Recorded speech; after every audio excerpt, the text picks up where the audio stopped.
Hey, sinon, je pense qu'on est prêt pour y aller, s'il te plaît, Guillaume, François, Thomas, Durand-Lot. Les nouvelles. 3, 4 et...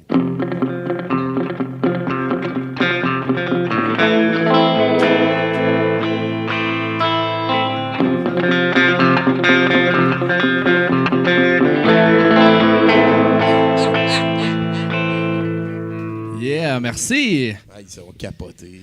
Moi, j'ai envie de me marier juste pour l'avoir comme house band. C'est bon, je serai célébrant.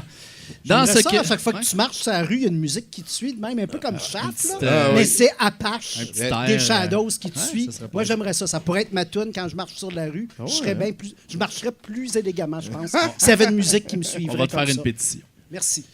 Dans ce que je ne pourrais qualifier que d'erreur judiciaire grossière, Clayton Lucas, 25 ans, est présentement détenu à la prison du comté de Allegheny, en Pennsylvanie, suite à des événements survenus lundi matin dernier.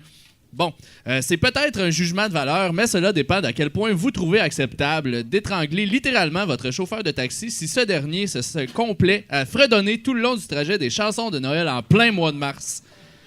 L'équipe de 70% n'encourage à rien le recours à la violence pour résoudre un conflit, mais en même temps, lâchez-moi avec vos hosties de tunes de Noël.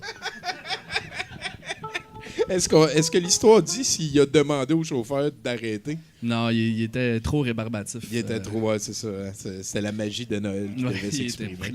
Next. Rempli de magie.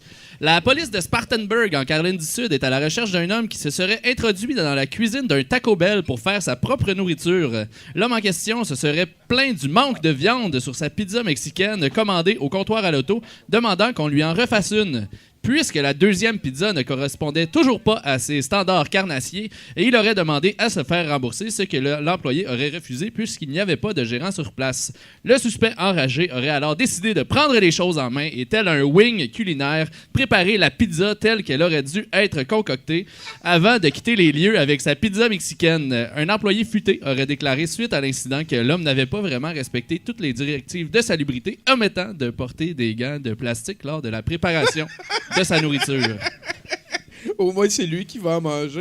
C'est quoi, il l'a regardé faire tout le long, là? Ben oui, en fait, monsieur, faites pas ça. Lâche-moi. Au moins, il est sûr que personne n'a craché sa pizza. Ouais, peut-être.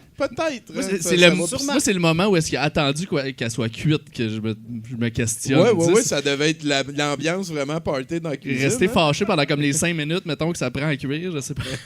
À un moment donné, tu slack. Hey, next, t'en as-tu une autre? Oui, ben là, je vais avoir besoin de l'aide de la technique derrière. Je vais avoir besoin d'un peu de magie, Nathan, s'il vous plaît. Juste pour c'est une nouvelle, un nouveau segment que j'ai introduit ce soir. Est-ce que j'ai de la magie? Ah oui. C'est bon. C'est maintenant le temps des nouvelles du passé. C'est bon. Alors, je vous ai sorti de mes archives une nouvelle que je vous ai faite dans le temps. Je suis remonté au 24 septembre 2012, c'est dans le temps de douteux.tv, si je ne me trompe pas. Alors, les départements de police de 4 villes dans l'État de Washington offrent 8 000 $ de récompense à quiconque saura l'aider à appréhender le criminel surnommé le Duct Tape Bandit. Mis à part avoir un nom digne de la Justice League de garage, l'homme, dans la mi-vingtaine, aux cheveux bruns, pâles et mesurant dans les 5 pieds 10, a dévalisé déjà 4 banques entre le 24 mai et le 8 août, portant une bande de duct tape noir sur le nez, camouflant peut-être un bec de lièvre révélateur ou une titine embarrassante. Mes recherches aujourd'hui m'ont pas permis d'apprendre si oui ou non on était parvenu à mettre le grappin sur ce roublard à l'adhésif. Le roublard. Il est peut-être toujours en cavale. Ben, en tout cas, il est débrouillard. Hey, on applaudit Emmanuel. Merci, ben gros. On va te revoir dans l'émission un petit peu plus tard.